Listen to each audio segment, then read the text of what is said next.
இன்றைக்கி நம்ம பார்க்க போகிறது சூப்பரான சைஃபை ஆக்ஷன் பேக் ஃபிலிம் தான். இந்த படத்தோட பேர் இனோயாஷ்கி. இந்த படத்தில் ஆக்ஷன் சீக்வன்ஸ் எல்லாமே பயங்கர லெவலில் இருக்கும். இந்த படத்தோட ஆரம்பத்தில் ஒரு வயசானவரை காமிக்கிறாங்க. இவர் தான் இந்த படத்தோட ஹீரோ. இவருக்கு ஒரு ஃபேமிலி இருக்கும். இப்போ இவரோட ஃபேமிலிக்காக இவர் வந்து ஒரு புது வீடு வாங்கியிருப்பார். ஆனால் அந்த வீடு வந்து இவங்க ஃபேமிலி மெம்பர்ஸ் யாருக்குமே பிடிக்காது. ஒய்ஃபு 2 பசங்க இருப்பாங்க. அந்த பொண்ணு பையன் யாருக்குமே இந்த வீடு வந்து பிடிச்சிருக்காது. ஏதாவது குறை சொல்லிகிட்டே தான் இருப்பாங்க.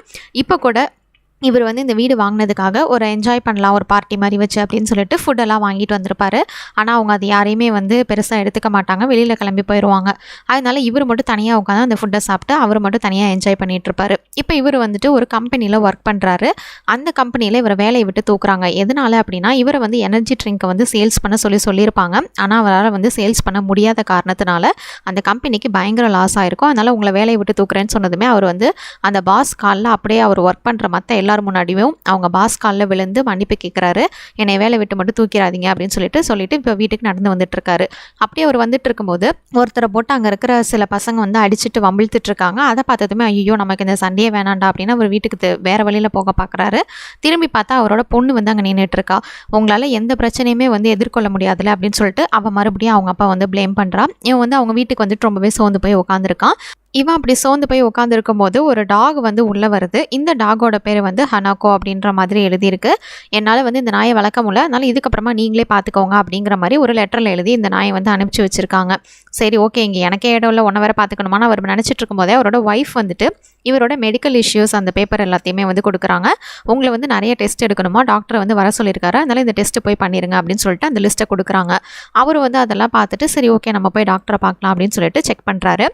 அங்கே டெஸ்ட் எடுத்து முடிச்சதுக்கப்புறமா டாக்டர் சொல்கிறாரு, உங்களுக்கு ஸ்டேஜ் 4 கேன்சர் இருக்குது, இன்னும் 3 months தான் நீங்கள் வந்து உயிரோடு இருக்க முடியும் அப்படிங்கிற மாதிரி சொல்கிறாரு. இதை கேட்டதும் அவருக்கு வந்து ரொம்பவே அப்செட் ஆயிடுது. இந்த விஷயத்தை பற்றி நம்மளோட ஃபேமிலி மெம்பர்ஸ் கிட்ட சொல்லலாம்னு சொல்லிட்டு ஃபஸ்ட்டு அவங்களோட ஒய்ஃபுக்கு கால் பண்ணுறாரு. ஆனால் அவங்க அந்த காலை வந்து இக்னோர் பண்ணிடுறாங்க. இவரை வந்து பெருசாக எடுத்துக்கல. சரின்னு பொண்ணுக்கு கால் பண்ணுறாரு. அவங்களும் இந்த காலை வந்து அட்டன் பண்ணவே இல்லை.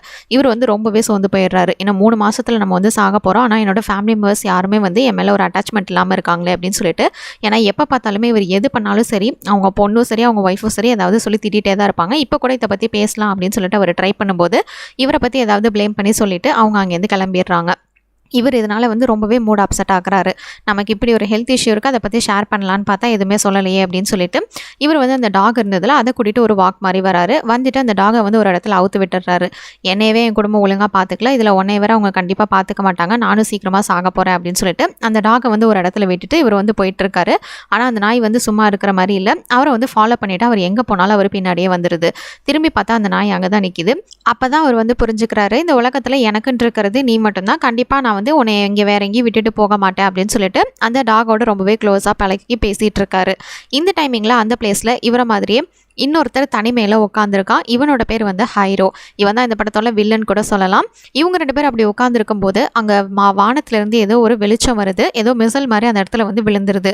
இவங்க 2 பேர்த்துக்கும் அப்படியே அந்த இடத்துல வந்து கான்ஷியஸ்னஸ் எல்லாம் போயிடுது. என்ன ஆச்சு அப்படின்னு இவங்க 2 பேத்துக்கும் ஒரு செகண்ட் அப்படியே அவங்க எது நடந்தது அப்படின்றது தெரியல. அந்த டாக் வந்து இவங்களை எழுப்புறதுக்கு பார்க்குது, ஆனால் அவங்களுக்கு எந்த கான்ஷியஸ்னஸும் இல்லை. இப்போ நெக்ஸ்ட் டே ஆனதுமே விடிஞ்சதுமே இவருக்கு வந்து ஏதோ பவர் கிடைச்ச மாதிரி இருக்குது. என்ன அப்படின்னா கண்ணாடி போடாமலே நமக்கு வந்து நல்ல விஷயம் தெரியுது, இது எப்படி நடந்தது அப்படின்னு சொல்லிட்டு யோசிக்கிறாரு. வீட்டுக்கு போய் உட்கார்றாரு. வீட்டுக்கு போனதுமே வந்து சாப்பாடு அந்த சூப் வந்து வச்சுருக்காங்க, அதை வந்து சாப்பிட்றாரு. அவருக்கு ஃபுட்டில் எந்த ஒரு டேஸ்ட்டுமே இல்லை. சரின்னு சொல்லிட்டு தண்ணி குடிச்சு பார்க்குறாரு. அந்த தண்ணி தான் அவருக்கு வந்து நிறையா எனர்ஜி ட்ரிங்க் மாதிரி வந்து நல்லா இருக்குது. வேறு எதுவுமே அவருக்கு வந்து சாப்பிட்ட மாதிரியே இல்லை. ரூமில் போய் இப்போ உட்காரும்போது கையிலேருந்து ஏதோ புகையாக வருது அவரோட லெஃப்ட் ஹேண்டில். அப்படி வந்தோடனே திடீர்னு வந்து அப்படியே ஒரு மிசல் மாதிரி வந்து கன் மாதிரி வந்துடுது. என்னடா இது அப்படின்னு சொல்லிட்டு அவர் பார்த்துட்ருக்காரு.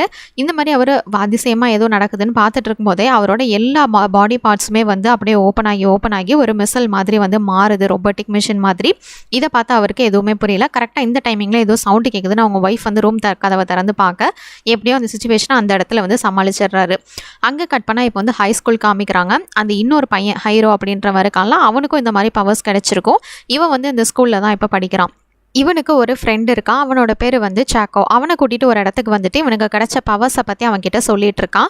அதை வச்சு என்ன பண்ணுறான் அப்படின்னா அவனோட கன், அதாவது கையிலே வந்து கன் பாயிண்ட்டை வைக்கிறான். தூரத்தில் பறந்துட்டுருக்கிற ஒரு பறவையை சுட்டுறான். அதுக்கப்புறமா கிரவுண்ட் ஃப்ளோருக்கு கூட்டிகிட்டு போகிறான். அவனோட ஃப்ரெண்டை கூட்டிகிட்டு போயிட்டு அங்கே இருக்கிற கார்ஸ் எல்லாத்தையுமே வந்து அப்படியே ஆட்டோமேட்டிக்காக மூவ் பண்ண வைக்கிறான். இவனோட மைண்ட் பவரை வச்சு அதை கண்ட்ரோல் பண்ணியே. இவனுக்குள்ளே வந்து ஒரு பெரிய ரொபாட்டிக் இது மாதிரி இருக்குது. அது எல்லாத்தையும் வச்சு அவனால் வந்து யாரை வேணாலும் கொல்ல முடியும், எல்லாத்தையும் கண்ட்ரோல் பண்ண முடியும். அதெல்லாம் எக்ஸ்பிளைன் பண்ணிகிட்டு இருக்கான். ஒரு சைடு சைடு இங்கே அந்த ஓல்டு மேன் இருக்கார்ல, அந்த வயசானவர், அவர் வந்து வந்துட்டுருக்காரு. அப்படி வந்துட்டு இருக்கும்போது ஒரு புறா வந்து அடிபட்டு கீழே இருக்கிறத பார்க்குறாரு. அதுக்கு என்ன ஆச்சோ அப்படின்னு சொல்லிட்டு அதை கையில் எடுக்கிறாரு. கையில் எடுத்ததுமே அது வந்து குணமாயிருது. குணமாயி அங்கேருந்து சந்தோஷமாக பறந்துருது. இவருக்கு வந்து அந்த ஹீலிங் பவரும் கிடச்சிருக்கு. இதே மாதிரி வேறு யாரோ கத்துற சவுண்டு கேட்குது, காப்பாற்றுங்க அப்படிங்கிற மாதிரி உடனே ஹாஸ்பிட்டலுக்கு போய் பார்க்குறாரு. அங்கே ஒரு குழந்தை வந்து உடம்பு முடியாமல் இருக்குது. அவருக்கு அந்த குழந்தைக்கு என்ன பிரச்சனை அப்படின்னு தெரிஞ்சுக்கிட்டு அது சாகிற நிலமையில் இருக்குது. இவரோட ஹீலிங் பவரை வச்சு இந்த குழந்தைய சரி பண்ண முடியுமா அப்படின்னு சொல்லிட்டு ட்ரை பண்ணுறாரு. கை வச்சதுமே அந்த குழந்தை வந்து குணமாயிருது. அங்கே வந்து டாக்டர்ஸ் அப்புறம் அந்த குழந்தையோட பேரண்ட்ஸ் எல்லாருமே இவரை வந்து பார்த்து ரொம்பவே சந்தோஷப்பட்டு தேங்க்ஸ் சொல்கிறாங்க. எப்படியோ இன்றைக்கி நம்ம ஒருத்தரோட லைஃப் வந்து சேவ் பண்ணியிருக்கோம் அப்படின்னு சொல்லிட்டு இவர் ரொம்பவே சந்தோஷமாக வீட்டுக்கு திரும்புகிறாரு. இங்கே ஒரு சைடு ஸ்கூலில் என்ன பண்ணுறான் அப்படின்னா, அந்த ஹைரோ அவனோட ஃப்ரெண்டை வந்து சில பசங்க வந்து வம்பிழுத்திருப்பாங்க. அவங்ககிட்ட அந்த காசெல்லாம் வாங்கியிருப்பாங்க. அதனால் இப்போ நீங்கள் வந்து அவங்ககிட்ட சாரி கேட்க வேண்டிய நேரம், ஒழுங்காக சாரி கேட்டு அவங்ககிட்ட வாங்கினதெல்லாம் திருப்பி கொடுத்துருங்க அப்படின்னு சொல்லிட்டு அங்கே இருக்கிறவங்களெல்லாம் பயங்கரமாக வந்து டார்ச்சர் பண்ணிகிட்டு இருக்கான். அவனுக்கு இருக்கிற அந்த பவர்ஸை வச்சு என்ன பண்ணுறான்னா கன் பாயிண்டில் வச்சுட்டு அவனை மிரட்டிட்டு இருக்கான். ஒழுங்காக அவங்ககிட்ட சாரி சொல்லுங்கள் அப்படின்னு கேட்டுட்டு இருக்கும்போதே கரெக்டாக சாக்கோ வந்து போதும் இதோட விட்டுரு அப்படின்னு சொல்லிட்டு அவன் வந்து ஆக்சுவலாக இந்த இடத்துல பயந்துடுறான், இவன் ஏதோ பண்ணுறான்னு. இந்த மாதிரி ஹைரோ பண்ணதை ஷியான் அப்படிங்கிற ஒரு பொண்ணு வந்து பார்த்துட்டு ரொம்பவே அப்படிங்கிற மாதிரி இவனுக்கு டேங்க்ஸ் சொல்கிறா. ஏன்னா இவளுக்கும் வந்து அந்த மாதிரி அந்த பசங்களால ஏதோ பிரச்சனையாக இருந்திருக்கும். அதனால தான் நம்ம ஹைரோக்கு பின்னாடி என்ன ஸ்டோரி இருக்குது அப்படின்னா, அவங்க அம்மாவும் அப்பாவும் தனித்தனியாக இருப்பாங்க. அவங்க அம்மாவுக்கு வந்து சில ஹெல்த் இஷ்யூஸ் எல்லாமே இருக்கும். அவங்க அம்மா வந்து இவனை விட்டு வந்து பிரிஞ்சிருப்பாங்க. ஏன்னா அவங்க அப்பா வந்து வேற ஒரு பொண்ணோட கான்டாக்ட் இருக்கும். அதனால அந்த ஃபேமிலியோட இருக்கலாம் அப்படின்னு சொல்லிட்டு அவங்க அப்பா கூட இருப்பாங்க. இப்போ இவன் வந்து அவங்க அப்பாவோட தான் இருப்பான். அவங்க அம்மாவை ஒழுங்காக பார்த்துக்க முடியாது அப்படின்றதுனால அவங்க அப்பா கூட தான் இருப்பான். இங்கே வந்து அவங்க அப்பா அந்த வேற ஒரு ஒய்ஃபோட 2 பசங்க அப்படின்னு சொல்லிட்டு இவனோடையும் சேர்ந்து ரொம்பவே சந்தோஷமாக இருப்பார். இவன் மேலே நல்லா பாசமாக தான் இருப்பார். ஆனால் இவனுக்கு வந்து அங்கே இருக்கிறதுக்கு கொஞ்சம் கூட பிடிக்காது. என்னதான் இருந்தாலும் அந்த இடத்துல சமாளிச்சு தான் ஆகணும் அப்படின்னு சொல்லிட்டு சிரிச்சுக்கிட்டே பேசிட்டு அந்த இடத்துல வந்து வாழ்ந்துட்டு இருப்பான். அவனோட வேற ஒரு தம்பி கூடயும் வந்து டைம் ஸ்பெண்ட் பண்ணுவான். ஒரு கட்டத்துக்கு மேலே இவங்க எல்லாத்தையும் வந்து கொண்டுடலாமா அப்படிங்கிற மாதிரி பார்ப்பான். கன் பாயிண்டில் வச்சு யோசிச்சுட்டு இருப்பான். ஆனால் அவனால் வந்து சுட முடியாது. ஏன்னா தன்னோட அப்பா வந்து தன் மேலே வந்து பாசமாக தான் இருக்காரு. அதனால் நம்ம இதை பண்ண வேணாம் அப்படின்னு சொல்லிட்டு அவங்க அப்பா ஃபேஸை பார்த்துட்டு அவங்க அப்பாக்காக அந்த இடத்துல அதை விட்டு கொடுத்துட்டு அவன் அப்படியே ரோட்டில் நடந்து வந்துட்டு இருக்கான். அப்படியே அவன் நடந்து வந்துட்டு இருக்கும்போது அவங்க ஃபேமிலியை பற்றி யோசிக்கும் போது பக்கத்தில் வேறு ஏதோ ஒரு ஃபேமிலி ரொம்பவே சந்தோஷமாக இருக்கிற மாதிரி அவனுக்கு சவுண்டு கேட்குது. உடனே கதவை உடச்சிட்டு உள்ளே போய் பார்த்தா அங்கே இருக்கிற எல்லாரையுமே அவன் கொன்னுடுறான். ஒரு சைடு நம்ம ஹீரோ என்ன பண்ணுறாரு அப்படின்னா, ஹாஸ்பிட்டலில் அவரால் முடிஞ்ச வரைக்கும் மற்ற உயிர்களெல்லாம் சேவ் பண்ணிட்டு வந்துட்டு இருக்கும்போது அவருக்கு ஏதோ ஒரு குரல் கேட்குது. அதை பார்த்துட்டு அந்த ஹைரோ வந்துட்டு எல்லாத்தையும் கொன்னால அந்த இடத்துக்கு வந்து வந்துடுறாரு. இவர் வந்து அவரோட ஹீலிங் பவரை வச்சு அந்த பொண்ணை சரி பண்ண முடியுமா அப்படின்னு பார்க்குறாரு. ஆனால் அப்போ தான் அவருக்கு ஒரு விஷயம் புரியுது. உயிருக்கு போராடிட்டு இருக்கவங்கள தான் நம்மளால் காப்பாற்ற முடியும், உயிர் இல்லாதவங்கள நம்மளால் காப்பாற்ற முடியாதுன்னு புரிஞ்சுக்கிறாரு. மேலே போய் பார்த்தா அவங்க தான் நின்றுட்டு இருக்கான். நீ யார் அப்படிங்கிற மாதிரி இவங்க வந்து பார்க்குறாங்க. ஆக்சுவலாக இவங்க 2 பேருமே அந்த இடத்துல இருந்திருப்பாங்களா, அப்போ தான் அவங்களுக்கு புரிய வருது 2 பேத்துக்குமே பவர்ஸ் கிடச்சிருக்குன்னு. அவன் என்ன பண்ணுறான்னா அந்த ஓல்டு மேனை சுட்டுறான். ஆனால் அவருக்கு எதுவுமே ஆகலை. அவருக்கு தான் வந்து ஹீலிங் பவர்ஸ் இருக்குல்ல, ஸோ எதுவும் ஆகலை. இவர் மறுபடியும் வந்து பார்க்கறதுக்குள்ளே அவன் வந்து அப்படியே வானத்தில் பறந்து போயிடுறான். இவரால் வந்து எதுவுமே செய்ய முடியல. ஒரு சைடு அங்கே கட் பண்ணால் இவன் என்ன பண்ணுறான் அப்படின்னா, அந்த ஹைரோ அவனோட ஃப்ரெண்டு சாக்காவை கூப்பிட்டு நடந்த எல்லாத்தையுமே வந்து அவன்கிட்ட ஷேர் பண்ணுறான். இந்த மாதிரி நானும் இன்னொருத்தரும் வந்து ஒரு இடத்துல நின்றுட்டு இருந்தோம். அந்த மாதிரி அப்போ வந்து அந்த டைமிங்கில் ஒரு மிசல் மாதிரி ஏதோ ஒன்று வந்து விழுந்துச்சு. ஸோ அதனால் மூலியமாக தான் எங்களுக்கு வந்து இந்த பவர்ஸ் கிடச்சிருக்கு. அதனால் இந்த பவர்ஸை வச்சு நான் இந்த உலகத்தையே வந்து ஆள போகிறேன். நான் தான் கடவுள் மாதிரி. நேற்று கூட நான் நிறைய பேர்த்த வந்து கொன்னுட்டேன். அதனால் எனக்கு தோணுச்சு அப்படின்னா, எனக்கு பிடிக்கலன்னா நான் யாரை வேணாலும் கொன்றுவேன். அதனால் நான் தான் கடவுள். ஸோ எனக்கு வந்து நீ வந்து ஹெல்ப் பண்ணு அப்படிங்கிற மாதிரி வந்து பேசிகிட்டு இருக்கும்போதே இவன் வந்து பயந்துடுறான். எனக்கு உன்னை பார்த்தாலே பயமாக இருக்குது, கண்டிப்பாக நான் உன்னோட ஃப்ரெண்ட்ஷிப் வச்சுக்க மாட்டேன் அப்படின்னு சொல்லிட்டு அவன் அங்கேருந்து போயிடுறான். இதுக்கப்புறமா ஹைரோ வந்து வீட்டுக்கு போகிறான். வீட்டுக்கு போய் பார்த்தா அவங்க அம்மா வந்து வந்திருக்காங்க இவங்களை பார்க்குறதுக்காக. என்னோட அம்மா வந்து திடீர்னு உட்காந்துருக்காங்களே அப்படின்னு அவன் யோசிக்கும் போதே அப்போ தான் இவங்க அம்மா வந்து ஒரு ஷாக்கான விஷயத்த சொல்கிறாங்க. என்ன அப்படின்னா, இவங்களுக்கு வந்து ஹெல்த் இஷ்யூ இருக்குல்ல, அது வந்து ஏதோ கேன்சர் மாதிரி தான். இன்னும் கொஞ்ச நாள் நான் வந்து சாக போகிறேன். அதனால தான் உன் கூட உன்னை பார்த்து உன்கிட்ட வந்து கொஞ்சம் பேசிட்டு இருந்துட்டு போகலான்னு வந்தேன் அப்படின்னு சொல்லிட்டு இருக்கும்போதே அவன் போயிட்டு அவங்க அம்மாவை ஹக் பண்ணிவிட்டு அழுதுட்டு இருப்பான். உங்களுக்கு எதுவும் ஆகாது, நான் கண்டிப்பாக உங்களை குணப்படுத்துவேன் அப்படிங்கிற மாதிரி அவன் சொல்லி கட்டி பிடிச்சிட்டு அழுதுட்டு இருக்கான். அடுத்த சீனில் நம்ம ஹீரோவை தான் காமிக்கிறாங்க. இந்த ஓல்ட் மேனுக்கு வந்து அவங்க கம்பெனிலேருந்து வேலையை தூக்கியிருப்பாங்க. அதனால இவர் வீட்டுக்கு வந்து இந்த விஷயத்த சொல்லும்போது அவங்க பேரண்ட்ஸ், அவங்க ஒய்ஃபும் சரி இந்த பொண்ணும் சரி பயங்கரமாக கோவப்படுவாங்க. உங்களால் ஏற்கனவே எந்த நல்லதுமே செய்ய முடியாது, இப்போ வேலையும் வேற இல்லையா அப்படின்னு சொல்லிட்டு பயங்கரமாக திட்டிகிட்டு இருப்பாங்க. இவர் வந்து ரொம்பவே டவுன் ஆயிடுவார். நம்மளால் நம்ம குடும்பத்தையே காப்பாற்ற முடியலன்னா இந்த மாதிரி மற்றவங்களெல்லாம் கொண்டுட்ருக்கான் அந்த கொலைகாரனை நம்ம எப்படி வந்து தடுத்து நிறுத்துவோம் அப்படின்ற மாதிரி இவர் வந்து பயங்கரமாக டவுனாக ஃபீல் பண்ணுறாரு. அப்போ இவருக்கு வந்து ஏதோ ஒரு வாய்ஸ் கேட்குது. அது வந்து சாக்கோட வாய்ஸ் தான். இவனை எப்படியாவது யாராவது ஒரு ஆள் தடுத்து நிறுத்தி ஆகணும், அது யாரால முடியும் அப்படின்னு சொல்லிட்டு அவன் உட்காந்து யோசிச்சுட்டு இருக்கான். அந்த வாய்ஸ் இவர் கேட்டதுமே கண்டிப்பாக என்னால் முடியும், நான் தான் அந்த கொலைகாரனை வந்து தடுத்து நிறுத்துவேன், எனக்கு இருக்கிற பவர்ஸை வச்சு நிச்சயமாக நான் அதை பண்ணுவேன் அப்படின்னு சொல்லிட்டு இவன் வந்து அந்த ரொபாட்டிக் இது மாதிரி ஃபுல்லாக அப்படியே கன்வெர்ட் ஆகி மாறி அந்த நாயையும் தூக்கிட்டு அந்த இடத்துக்கு வந்து பறந்து போகிறான். ஏன்னா அந்த சாக்கோட வாய்ஸ் வந்து இவனால் கேட்க முடியும். கரெக்டாக அந்த இடத்துக்கு பறந்து வந்துடுறான். வந்ததுமே இவன் பார்த்து எல்லா உண்மையுமே வந்து சொல்கிறான். அன்றைக்கி வந்து நாங்கள் 2 பேருமே அந்த இடத்துல இருந்தோம் அப்படின்னு சொல்லிட்டு இருக்கும்போது, அப்படின்னா உங்களால் வந்து அவனை தடுத்து நிறுத்த முடியுமா? ஏன்னா உங்களுக்கு கிடைச்ச பவர்ஸை வச்சு நீங்கள் நல்லது பண்ண பார்க்குறீங்க. ஏன்னா அவன் வந்து ஃபுல்லாகவே கெட்டது பண்ணிகிட்டு இருக்கான். அதனால் எப்படியாவது அவனை வந்து தடுத்து நிறுத்தி ஆகணும் அப்படிங்கிற மாதிரி வந்து ரொம்பவே ஃபீல் பண்ணி சொல்லிட்டு இருக்கான். இதை கேட்டுட்டு அவரும் வந்துட்டு கண்டிப்பாக என்னால் முடியும், நான் வந்து ஹெல்ப் பண்ணுறேன் அப்படிங்கிற மாதிரி சொல்கிறாரு. சரி, ஃபஸ்ட்டு நீங்கள் வந்து உங்களோட பவர்ஸை கண்ட்ரோல் பண்ண கற்றுக்கணும் அப்படின்னு சொல்லிட்டு அவரை வந்து ஃபஸ்ட்டு ஷூட் பண்ண வைக்கிறதுக்காக ட்ரைனிங் கொடுக்குறான். ஆனால் அவரால் வந்து ஷூட் பண்ண முடியல, கரெக்டாக பாயிண்ட் பண்ணி ஷூட் பண்ண முடியல, ரொம்பவே ட்ரை பண்ணிட்டு இருக்காரு. அப்போ வந்து அவருக்கு ரொம்ப டவுன் ஆயிடுது. இந்த டைமிங்கில் வந்து அவங்களுக்கு நிறைய தண்ணி தான் தாகடிக்கும். அதனால எப்படியாவது தண்ணி குடிக்கணும் அப்படின்னு சொல்லிட்டு ட்ரை பண்ணுறாரு. அப்படியே ட்ரை பண்ணிட்டு இருக்கும்போது ஒரு வழியாக அந்த இதை வந்து ஷூட் பண்ணி முடிச்சிடுறாரு. ரொம்ப டவுன் ஆயிருந்தானா அவருக்கு. சரி, தண்ணி குடிக்கலான்னா அவர்கிட்ட இருந்த அந்த எனர்ஜி ட்ரிங்கவே வந்து எடுத்து குடிக்கிறாரு. அது குடித்ததுமே அவருக்கு வந்து பயங்கர பெயின் ஆகுது. அப்படி அவர் வழியில் துடிச்சிட்டு இருக்கும்போது அவர் என்ன பண்ணுறாருன்னா அவரையே மீறி அவரோட பவரை யூஸ் பண்ணிடுறாரு. அப்படி அவர் ஷூட் பண்ணும்போது புல்லட் வராமல் அங்கே ஃபுல்லாக அப்படியே தண்ணியாக வந்துடுது. அப்போ தான் இவங்க வந்து ஒரு விஷயத்தை புரிஞ்சுக்கிறாங்க. இந்த எனர்ஜி ட்ரிங்கில் நிறையா வந்து சோடியம் கண்டென்ட் இருக்குது. அதனால் இந்த தண்ணியை அவங்க குடித்தாங்க, இந்த பவர்ஸ் உள்ளவங்க அப்படின்னா அது வந்து புல்லட்டாக வராது, அதாவது யாரையும் கொள்ளாது, தண்ணியாக தான் அந்த பவர் வந்து வரும் அப்படிங்கிற மாதிரி ஒரு விஷயத்தை இந்த இடத்துல புரிஞ்சுக்கிறாங்க. அங்கே கட் பண்ண இப்போ ஹைரோவே அவங்க அம்மாவையும் காமிக்கிறாங்க. டாக்டர் கிட்ட செக்அப்புக்காக போகிறாங்க. அப்படி போகும்போது டாக்டர் வந்து ரொம்பவே ஒரு சந்தோஷமான விஷயத்த சொல்கிறாரு. என்ன அப்படின்னா அவங்க அம்மாவுக்கு வந்து எந்த பிரச்சனையும் இல்லை, ஹெல்த் இஷ்யூஸ் எல்லாமே சரியாயிருச்சு அப்படிங்கிற மாதிரி சொல்கிறாங்க. இதை கேட்டதுமா இவனுக்கு புரிய வருது, நமக்கு ஹீலிங் பவரும் இருக்குது, நம்ம தான் நம்ம அம்மாவை குணப்படுத்தியிருக்கோம் அப்படின்னு நினச்சிட்டு ரொம்பவே சந்தோஷப்பட்டுட்டு பேசிட்டு வந்துட்டு இருக்கான். இதுக்கப்புறம் நீங்கள் எங்கேயும் போக வேணாம், கண்டிப்பாக நான் வந்து உங்களை பார்த்துக்கிறேன் அப்படிங்கிற மாதிரி சொல்கிறான். ஏன்னா அவங்க அம்மா வந்துட்டு அவங்க அப்பா கூட இருக்கலாம் அப்படின்னு சொல்லிட்டு தான் வந்து முடிவெடுத்து வந்திருப்பாங்க. சரி, ஓகே அப்படின்னு அவங்க 2 பேரும் ரொம்பவே சந்தோஷமாக பேசிட்டு நின்றுட்டுருப்பாங்க. அந்த டைமிங்கில் நம்ம ஹைரோவை பிடிக்கிறதுக்காக நிறைய போலீஸ் ஆஃபீஸர்ஸ் அந்த இடத்துக்கு வந்திருப்பாங்க. எதனால அப்படின்னா இவன் தானே இதுக்கு முன்னாடி வந்து நிறைய பேர்த்து கொண்டிருக்கான், ஸோ இவன் தான் காரணம்னு சொல்லிட்டு அவனை பிடிக்க வந்திருப்பாங்க. அவன் என்ன பண்ணுறான்னா அவங்க அம்மாவை அந்த இடத்துல விட்டுட்டு அங்கேருந்து எப்படியாவது எஸ்கேப் ஆயிடணும் அப்படின்னு சொல்லிட்டு அங்கே இருக்கிற போலீஸ் ஆஃபீஸர்ஸ் எல்லாத்தையுமே அடிச்சு போட்டுட்டு அங்கேருந்து கிளம்புறதுக்கு பார்ப்பான். ஆனால் அவன் என்ன தான் ஓடினாலும் அந்த இடத்துல நிறைய போலீஸ் ஆஃபீஸர்ஸ் சரௌண்ட் பண்ணியிருப்பாங்க. ஆனால் இவனோட பவர்ஸை வச்சு அங்கே ஒரு 3 ஆஃபீஸர்ஸையும் சுட்டு கொண்டுருவான். இவன் ஆனால் சும்மா விடுற மாதிரி இல்லை, அங்கே நிறைய பேர் இருப்பாங்க. எப்படியாவது இவங்க கிட்டேருந்து தப்பிக்கணும் அப்படின்னு சொல்லிட்டு அங்கேயும் இங்கேயும் புரண்டு விழுந்து அவனோட பவர்ஸை யூஸ் பண்ணி அந்த இடத்துல இருந்து அவன் வந்து பறந்து போயிடுவான். இப்போது இந்த போலீஸ் ஆஃபீஸர்ஸையும் கொண்டுட்டதுனால இவன் தான் வந்து பெரிய குற்றவாளி அப்படிங்கிற மாதிரி எல்லா ஃப்ளாஷ் நியூஸ்லேயுமே வந்து போட்டுருவாங்க. இவனால் இப்போ எங்கேயுமே வெளியில் போக முடியாது. அதனால இவன் என்ன பண்ணுவான்னா இவனோட ஸ்கூல் ஃப்ரெண்ட் வந்து ஷியானுன்னு இருக்கால, அந்த பொண்ணோட வீட்டில் தான் போயிட்டு இருப்பான். இந்த பொண்ணுக்கு வந்து ஆக்சுவலாக அவங்க பாட்டி மட்டும்தான் இருப்பாங்க. அவங்க அம்மா அப்பாலாம் வந்து இருந்திருக்க மாட்டாங்க, இறந்துருப்பாங்க. இவங்க பாட்டி மட்டும்தான் இருப்பாங்க. அவங்க கூட தான் வந்து வாழ்ந்துட்டு வந்துட்டு இருப்பா. அவங்க அப்பாவுக்கும் வந்து ஏதோ ஒரு நோய் இருந்திருக்கும், அதனால் அவங்க வந்து சின்னதுலேயே வந்து இறந்துருப்பாங்க. இவன் வந்து ரொம்பவே சந்தோஷமாக அவங்க பாட்டியோட இருப்பான். இப்போ இவன் வந்துட்டு இந்த மாதிரி பண்ணிட்டோமே அப்படின்னு சொல்லிட்டு ரொம்பவே ஃபீல் பண்ணி நைட் வந்து அழுதுட்டு இருப்பான். அது மட்டும் இல்லை, ஒரு நியூஸையும் பார்ப்பான். அவங்க அம்மாவை தான் போட்டுட்டு உங்கள் பையன் தான் இது எல்லாத்துக்கும் காரணம், இந்த மாதிரி மர்டர் பண்ணியிருக்கான் அப்படின்னு சொல்லிட்டு எல்லாரும் ப்ளேம் பண்ணி சொல்லிட்டு இருப்பாங்க. அவள் வந்து அதுக்கு ரொம்பவே அப்பாலஜிஸ் கேட்டுட்டு இருப்பா. எல்லாரும் மன்னிச்சிருங்க அப்படின்னு கேட்கும்போது ஆனால் யாருமே அவளை வந்து ஏற்றுக்கவே மாட்டாங்க. மீடியா எல்லாம் பயங்கர ப்ரெஷர் கொடுப்பாங்க. இதனால் வந்துட்டு ஒரு நியூஸ் வருது. என்ன அப்படின்னா அவங்க அம்மா இந்த மாதிரி மீடியா கொடுத்த ப்ரெஷர்னால் அவங்களோட அப்பார்ட்மெண்ட்லேயே வந்து சூசைட் பண்ணி இறந்துட்டாங்க அப்படிங்கிற மாதிரி நியூஸ் வந்து சொல்கிறாங்க.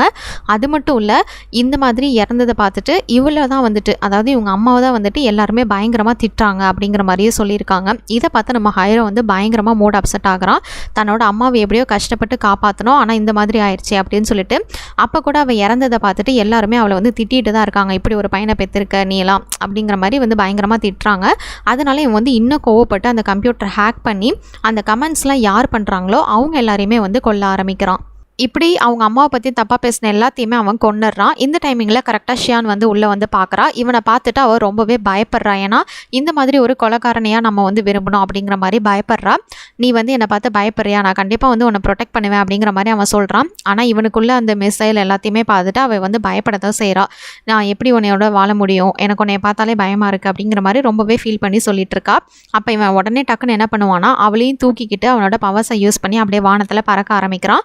அப்போ தான் வந்து அவகிட்ட ஒரு விஷயத்த சொல்கிறான். இவளுக்கு வந்து ஆக்சுவலாக என்ன பயமாக இருக்கும் அப்படின்னா, என்னை நீ வந்து கீழே விட்டுருவியோ அப்படிங்கிற மாதிரி எனக்கு பயமாக இருக்குது அப்படிங்கிற மாதிரியே வந்து ரொம்பவே பயந்துட்டுருப்பா. அப்போ தான் இவன் சொல்லுவான், இந்த உலகத்தில் எங்கள் அம்மாவுக்கு அப்புறம் எனக்குன்னு இருக்கிறது நீ மட்டும்தான், அதனால் கண்டிப்பாக உன்னை வந்து நான் ப்ரொடெக்ட் தான் பண்ணுவேன், நிச்சயமாக உன்னை வந்து நான் கொல்ல மாட்டேன் அப்படிங்கிற மாதிரி சொல்கிறான். இதுக்கப்புறமா வீட்டுக்கு வந்துட்டு இவன் வந்து தூங்கிடுறான். இதை பார்த்துட்டு அவள் வந்து ரொம்பவே சந்தோஷப்படுறான். சரி, எப்படியோ ஒரு வழியாக கொஞ்சம் நார்மலாக மாறிட்டான் அப்படின்னு சொல்லிட்டு போயிட்டு கிச்சனில் தண்ணி குடிக்கிறான். அப்போ இவளுக்கு பின்னாடி யாரோ இருக்கிற மாதிரி இருக்குது. யார் அது அப்படின்னு திரும்பி பார்த்தா ஒரு மிலிட்ரி ஃபோர்ஸே அந்த இடத்துல இருக்குது இவனை பிடிக்கிறதுக்காக. இவங்கள பார்த்ததுமே அப்படியே அவள் ஷாக் ஆயிடுறா. இவனும் வந்து கரெக்டாக எந்திரிச்சு வந்துடுறான். அங்கேருந்து தப்பிக்கலாம் அப்படின்னு பார்க்கும்போது அவங்க வந்து பயங்கரமாக ஷூட் பண்ண ஆரம்பிக்கிறாங்க. இவனும் வந்து சும்மா இல்லை, இவனுக்குள்ளே இருக்கிற பவர்ஸை வச்சு அங்கே இருக்கிற எல்லா மொத்த மிலிட்ரி ஃபோர்ஸையுமே அப்படியே கொண்டுடுறான். எல்லாரையுமே கொண்டு முடிச்சதுக்கப்புறமா அவன் பார்க்குறான். எப்படியோ எல்லாரும் செத்துட்டாங்கன்னு பார்க்கும்போது அவளும் வந்து அந்த இடத்துல செத்துறா ஷியானும். இதை பார்த்துட்டு அவன் வந்து ரொம்பவே இன்னும் கோவமாகறான். ஏன்னா இவளையாவது எப்படியாவது ப்ரொடெக்ட் பண்ணணும் அப்படின்னு வந்து நினச்சிருப்பான். ஆனால் இப்போ அவளும் வந்து செத்துட்டா அப்படின்னு சொல்லிட்டு இன்னமே இந்த உலகத்தில் யாருமே இருக்கக்கூடாது, நான் எல்லாத்தையும் அழிக்க போகிறேன் அப்படிங்கிற மாதிரி அவன் வந்து கோவப்படுறான். இந்த டைமிங்கில் டிவியில் வந்து நியூஸ் வருது இந்த இன்ஃபர்மேஷனை பற்றி. அப்போ வந்து அவங்க அப்பா சொல்கிறான், நீங்கள் எல்லாருமே வந்து ஃபோனை ஸ்விட்ச் ஆஃப் பண்ணிடுங்க, அப்போ தான் வந்து உங்களுக்கும் அதனால் வந்து எந்த ப்ராப்ளமும் இருக்காது அப்படிங்கிற மாதிரி சொல்கிறான். ஆனால் அவங்க அதை பற்றி எதுவுமே பெருசாக எடுத்துக்கல. அவங்க அப்பா வந்து இக்னோர் பண்ணிவிட்டு மறுபடியும் கிளம்பி போகிறாங்க. அவங்க பொண்ணு வந்து ஒரு ஆஃபீஸில் அங்கே வந்து இருந்துட்டு இருக்கும்போது அங்கே டாப்பில் ஒரு பில்டிங்கில் தான் இவன் இருக்கான், இந்த ஹைரோ வந்து இருக்கான். அப்போ அவன் வந்து ஃப்ளாஷில் எல்லா நியூஸ்லேயுமே வரான். என்ன அப்படின்னா, என்னோடய ஃபேமிலிக்கு நீங்கள் பண்ண கொடுமைக்காக நான் கண்டிப்பாக உங்கள் எல்லாரையுமே அழிப்பேன் அப்படிங்கிற மாதிரி சொல்லிட்டு இருக்கான். இதை பார்த்துட்டு அங்கே இருக்கிறவங்களாம் சிரிக்கிறாங்க. இவனால் எப்படி அதை செய்ய முடியும் அப்படின்னு பார்த்துட்டு இருக்கும்போது திடீர்னு கூட்டத்தில் இருக்கிற ஒவ்வொருத்தராக வந்து சாகுறாங்க. இதை வந்து எப்படி அவன் சாகடிக்கிறான் அப்படின்னா, அந்த மொபைல் மூலியமாக தான் அவங்கக்கிட்ட இருக்கிற சிக்னல் அதெல்லாம் வச்சு கனெக்ஷனை வச்சு தான் அவங்கள வந்து சாகடிக்கிறான். எல்லாருமே வந்து ஒவ்வொருத்தராக செத்துட்ருக்காங்க. அங்கேருந்து பயந்து போய் எல்லாம் ஓட ஆரம்பிக்கிறாங்க. அப்போ தான் இவன் வந்து ஒரு விஷயத்தை புரிஞ்சுக்கிறான். இவன் கிட்ட இருக்கிற அந்த மொபைல் ஃபோன் அதை வச்சு தான் வந்து உங்ககிட்ட இருக்கிற மொபைல் ஃபோனை வச்சு தான் வந்து இவன் வந்து உங்களை கொல்றான். அதனால் மொபைல் ஃபோன்ஸை முடிஞ்ச அளவுக்கு தூக்கி போட்டுட்டு நீங்கள் தூரமாக போங்கன்னு சொல்லும்போது அதே மாதிரி அவங்களும் ஃபாலோ பண்ணுறாங்க. நீங்கள் மொபைல் ஃபோன் இல்லைன்னா என்ன, நானே நேராக வந்து உங்களை கொல்றேன் அப்படின்னு சொல்லிட்டு இவன் வந்து ஹைரோ வந்து அதுக்கு ரெடி ஆகுறான். ரெடியாகி அங்கே இருக்கிற பில்டிங்ஸ் எல்லாத்தையுமே வந்து தாக்கிட்டு இருக்கான். இந்த டைமிங்கில் கரெக்டாக அந்த வயசானவர் அவனை கண்டுபிடிச்சி அவன் இருக்கிற இடத்துக்கு வந்துடுறாரு. ஓ மறுபடியும் நீயா அப்படின்னு சொல்லிட்டு இவங்க 2 பேருமே கன் பாயிண்டில் நின்றுட்டு வந்து சண்டை போட ஆரம்பிக்கிறாங்க. எப்படியாவது அவனை வந்து தடுக்கணும் அப்படின்னு வந்து நம்ம வயசானவர் வந்து ஓல்டு மேன் வந்து முயற்சி பண்ணுறாரு, எப்படியாவது ஹைரோவை தடுத்துடணும் அப்படின்னு சொல்லிட்டு. ஏன்னா இந்த நாட்டையே அழிச்சிட்டா வேறு என்ன இருக்கும், அதனால அவனுக்கு எதிர்த்து போராடி பயங்கர நிறைய மிசல்ஸு அந்த மாதிரி நிறையா வந்து போட்டுட்டு இது பண்ணிட்டு இருக்காங்க. இதனால் அங்கே இருக்கிற ஊரில் இருக்கிற எல்லாமே பில்டிங்ஸ் எல்லாமே வந்து பாதிக்கப்படுது. அந்த மேலே வந்து ஃபஸ்ட்டு சண்டை போட்டுட்டு அதுக்கப்புறமா கீழே அண்டர் கிரவுண்டில் போயிட்டுருக்காங்க. கேவில் போகும்போது அவருக்கு வந்து கரெக்டாக வந்து போகிறது தெரியல. ஏன்னா இவருக்கு வந்து அந்தளவுக்கு இன்னும் ப்ராக்டிஸ் இல்லை. எப்படியோ சமாளித்து இவனை கண்டுபிடிச்சி போகணும் அப்படின்னு வந்து ட்ரை பண்ணிட்டு இருக்காரு. இந்த டைமிங்கில் இவரோட பொண்ணு இருக்கால, அவள் வந்து ஒரு பில்டிங்கில் வந்து மாட்டிகிட்டு இருப்பா. அந்த வாய்ஸ் வந்து அவனுக்கு கேட்கும். எப்படியாவது தன்னோட பொண்ணை காப்பாற்றணும்னு நினைக்கும் போது அதே பில்டிங்கை வந்து கரெக்டாக மறுபடியும் ஹைரோ என்ன பண்ணிடுவான் அப்படின்னா ஷூட் பண்ண ஆரம்பிப்பான். அதாவது வந்து தாக்கிறதுக்கு ஆரம்பிப்பான். அவனுக்கு வந்து அவனோட பொண்ணு அங்கே தான் இருக்குன்றதெல்லாம் எதுவும் தெரியாது. இப்போ இவனுக்கு வந்து பவர் கொஞ்சம் டவுன் ஆகி அப்படியே கீழே விழுந்துருவான். அவனை ஷூட் பண்ணலாம் அப்படின்னு பார்க்கும்போது அவனால் வந்து ஷூட் பண்ண முடியாது. அவனையே பிடிச்சி தள்ளி விட்டுட்டு அந்த ஹைரோ வந்து மறுபடியும் அந்த பில்டிங்கை வந்து தாக்க ஆரம்பிப்பான். இதுக்கப்புறமா நம்ம அவர் ஓல்டு மேன் என்ன பண்ணுறாரு அப்படின்னா, ஒரு இடத்துல வந்து நிற்கிறாரு. அந்த பில்டிங்கில் மறுபடியும் இந்த மாதிரி தாக்குதல் நடந்ததை நினச்சி அவர் ரொம்பவே ஃபீல் பண்ணுறாரு. இவனுக்கு இப்போ வந்து இவ்வளோ பெரிய தாக்குதல் பண்ணதுனால தண்ணி தாகடிக்குது. தண்ணியை குடிக்க போகிறான். அதுவும் அந்த எனர்ஜி ட்ரிங்கை அவரோட பவரை யூஸ் பண்ணி அந்த பாட்டிலை வந்து உடச்சி விட்டுறாரு. ஆனால் அவர்கிட்ட இருக்கிற ஒரு பாட்டிலை எடுத்து அந்த ஹைரோ என்ன பண்ணுறான்னா அந்த ஃபுல் பாட்டிலையுமே தண்ணியை குடிச்சிட்றான். தண்ணி குடிச்சதுமே அவனுக்கு இன்னும் பயங்கர ஸ்ட்ரென்த் வந்துடுது. ஏன்னா இவங்களுக்கு தண்ணி மட்டும்தான் உணவே. இப்போ மறுபடியும் அவனோட பவரை வந்து பேட்ரி போட்டது மாதிரி நிறைய பவர்ஸ் வந்து அவனுக்கு கிடைக்க ஆரம்பிச்சிருது. உடனே அவனும் வந்து என்ன பண்ணுறான்னா அவரை வந்து சும்மா விடாமல் அப்படியே ஷூட் பண்ண ஆரம்பிக்கிறான். அவர் வந்து இவங்கிட்டேருந்து எப்படியாவது எஸ்கேப் ஆகணும் அப்படின்னு சொல்லிட்டு வானத்துக்கு மேலே வந்து 2 பேருமே பறந்து போயிடுறாங்க. இந்த இடத்துல நின்றுக்கிட்டு இப்போ 2 பேரும் வந்து சண்டை போடுறாங்க. அவரை வந்து பயங்கரமாக அடித்து அவன் வந்து துவம்சம் பண்ணிடுறான். பிடிச்சிடான் அவரை ஒரு வழியாக அடித்து. இப்போ இதுதான் கரெக்டான டைம், இவனை வந்து ஷூட் பண்ணிடலாம் அப்படின்னு வந்து அவன் ட்ரை பண்ணுறான். அப்போ அவன் ஷூட்டும் பண்ணுறான். அப்படி ஷூட் பண்ணும்போது அதுலேருந்து தண்ணி மட்டும்தான் வருது. ஏன்னா அந்த எனர்ஜி ட்ரிங்கை குடித்தோம் அப்படின்னா அந்த பவர் சோடியம் கண்டென்ட் அதிகமாக இருக்கிறதுனால அவன் ஷூட் பண்ணும்போது வெறும் தண்ணி தான் வரும். இதனால தான் அவர் வந்து சும்மா இருந்திருப்பார். இப்போ இவருக்குள்ளே இருக்கிற ஃபுல் பவர்ஸையும் யூஸ் பண்ணி அவனை வந்து பயங்கரமாக வந்து தாக்குவார். எல்லா எக்ஸ்ப்ளோசிவ்ஸையும் வச்சுட்டு அவனை வந்து அப்படியே பூமியில் தள்ளி விட்டுறாரு. இவர் வந்து நேராக என்ன பண்ணுறாருன்னா இவரோட பொண்ணை காப்பாற்றுறதுக்காக தான் வராரு. அந்த பில்டிங்க்கு வந்துடுறாரு. பில்டிங்க்கு வந்ததுமே அவர் பொண்ணை வந்து பார்க்குறாரு. அவள் வந்து பயங்கரமாக அடிபட்டு அந்த இடத்துல கிடக்கிறா. ஆனால் இன்னும் கொஞ்சம் வந்து உயிர் இருக்குது, கொஞ்சம் வந்து இழுத்துட்டு இருக்கிற மாதிரி இருக்குது. எப்படியாவது இவளை வந்து காப்பாற்றணும் அப்படின்னு சொல்லிட்டு உயிரை கொடுத்து காப்பாற்றுறதுக்கு ட்ரை பண்ணுறான். இவன் நினச்ச மாதிரி எப்படியோ அந்த பொண்ணுக்கும் வந்து உயிர் வந்துடுது. இதை பார்த்ததுமே தான் இவனுக்கு வந்து ரொம்பவே சந்தோஷமாக இருக்குது. எப்படியோ நீ வந்து உயிரோட தான் இருக்குது அப்படின்னு. அப்படி பார்த்துட்டு இருக்க அந்த கேப்பில் அவர் வந்து பயங்கரமாக ஒரு பஞ்சு. அது யார் அப்படின்னு பார்த்தா மறுபடியும் அந்த ஹைரோ தான். இவன் வந்து கீழே விழுந்து எதுவுமே அவனுக்கு ஆயிருக்காது. ஏன்னா இவனுக்கும் அந்த ஹீலிங் பவர்ஸ் எல்லாமே இருக்கும். ஸோ இவன் மறுபடியும் எந்திரிச்சு வந்துடுவான். இந்த இடத்துல அந்த பொண்ணு இருக்கிறத பார்த்துட்டு அப்படின்னா இவன் தான் இவனோட பொண்ணு அப்படிங்கிறதையும் அவன் வந்து கண்டுபிடிச்சிருவான். தெரிஞ்சுக்கிட்டு அவளை வந்து கொல்றதுக்கு முயற்சி பண்ணுவான். இந்த இடத்துல இவர் வந்து அவரை வந்து தடுக்கிறதுக்காக ட்ரை பண்ணிட்டு இருக்கான். ஆனால் அவன் வந்து சும்மா இருக்கிற மாதிரி இல்லை. அந்த வயசானவரை பயங்கரமாக போட்டு அடித்து புரட்டிட்டு எடுத்துகிட்டு இருக்கான். அவனை வந்து அங்கே கீழே தள்ளி விட்டுட்டு இந்த பொண்ணை எடுத்துகிட்டு வந்துட்டு இவன் தானே உன்னோட பொண்ணு, என்னோட ஃபேமிலியில் மட்டும் எல்லாரும் செத்தாங்கல்ல, ஓ ஃபேமிலிக்கும் இதை வந்து நீ அனுபவிக்கணும், அப்போ தான் உனக்கு என்னோட வலி புரியும் அப்படின்னு சொல்லிட்டு அவனோட பொண்ணை வந்து என்ன பண்ணுவான் அப்படின்னா அந்த பில்டிங்க்கு மேல இருந்து அப்படியே கீழே தூக்கி போட்டுருவான். இதை பார்த்து இந்த வயசானவருக்கு பயங்கரமா கோவம் வருது. இவரோட மொத்த பவரையும் யூஸ் பண்ணி அவனை வந்து அந்த இடத்துல இருந்து அப்படியே தள்ளி விட்டுறாரு. அவனோட அந்த எல்லாமே அந்த முகம் எல்லாமே வந்து அப்படியே தூள் தூளாக உடையிற மாதிரி காட்டுறாங்க. அவனை எல்லா பவர்ஸ் எல்லாத்தையுமே வந்து உடச்சி விட்டுட்டு இவன் என்ன பண்ணுறான்னா அவன் பொண்ணை வந்து காப்பாற்றுறதுக்காக ட்ரை பண்ணுறான். எப்படியோ அவன் அந்த வயசானவர் வந்து நினச்ச மாதிரி அவரோட பொண்ணை வந்து கரெக்டாக லாஸ்ட் மினிட்ல வந்து காப்பாற்றி லேண்ட் பண்ணிடுறாரு. அவர் பொண்ணுக்கு வந்து இப்போ அவங்க அப்பாவை பார்க்குறதுக்கு ஒரு சூப்பர் ஹீரோ மாதிரி இருக்குது. ஏன்னா இது வரைக்கும் தன்னோட அப்பாவை வந்து அவள் ஃபுல்லாக இக்னோர் தான் பண்ணியிருக்கா. இப்போ வந்து இந்த உலகத்தில் எல்லாரையுமே காப்பாற்றுறது வந்து தன்னோட அப்பா தான் அப்படின்னு சொல்லிட்டு அவங்க அப்பா பார்த்து அவள் ரொம்பவே சந்தோஷப்படுறா. இங்கே கட் பண்ணால் இப்போ ஃப்ளாஷ் நியூஸ் வருது. என்ன அப்படின்னா அந்த ஹைரோ அப்படிங்கிறவன் வந்து சேர்த்துட்டான். ஆனால் அவனோட டெட் பாடி வந்து எங்கேயுமே கிடைக்கல அப்படிங்கிற மாதிரி அவங்க வந்து பேசிட்டு வந்துட்டு இருக்காங்க. இதே மாதிரி இவங்க அப்பா தான் வந்து எல்லாரையுமே வந்து கொஞ்சம் சேவ் பண்ணியிருக்காரு. அதை பற்றி ஆனால் யாருக்கும் எதுவும் தெரியல. இப்போ வந்து அவன் வீட்டில் எல்லோரும் உட்காந்து நார்மலாக சாப்பிட்டுட்டு இருக்காங்க. அப்போ தன்னோட பொண்ணு மேரி, இவளோட பேர் வந்து மேரி, இவன் வந்து அவங்க அப்பா பார்த்து ரொம்பவே சந்தோஷப்படுறா. தன்னோட அப்பா சாதாரணமாக இருந்தாலும் என்னோட லைஃப்பில் ஒரு ஹீரோ தான் அப்படின்னு வந்து அவள் சந்தோஷப்படுறா. அங்கே கட் பண்ணால் இப்போ சாக்கோவை காமிக்கிறாங்க. சாக்கோட வீட்டில் இந்த ஹைரோ வந்து உட்காந்துருக்கான். ஆக்சுவலாக இவன் செத்துருக்க மாட்டான், உயிரோட தான் இருக்கான். இவன் வந்து வந்ததை நினச்சி அவன் சந்தோஷப்படுறான். எப்படியோ நீ மாறி வந்துட்டு அப்படின்னு சொல்லிட்டு அவன் சந்தோஷப்படுறான். இப்போ வந்து இவன் சொல்கிறான் நீ வீடியோ கேம் ஏதாவது போடு அப்படின்னு சொல்கிறான். அவனு போய் ஆன் பண்ணுறான். ஆன் பண்ணோன்னே பார்த்தா அவன் அங்கே காணோம். இதோட இந்த படத்தோட கதையை ட்விஸ்ட்லேயே முடிக்கிறாங்க. இந்த மாதிரி சூப்பர் பவர்ஸ்லாம் கிடைச்சா நீங்கள் என்ன பண்ணுவீங்க அப்படின்னு சொல்லுங்கள். இது மாதிரி வேறு ஏதாவது படத்தை பற்றியோ சீரிஸை பற்றியோ நான் பேசணும்னு நினச்சாலும் கமெண்ட் செக்ஷன்லேயே பண்ணுங்கள். Until then Tata Baba from உங்கள் தமிழ் பொண்ணு.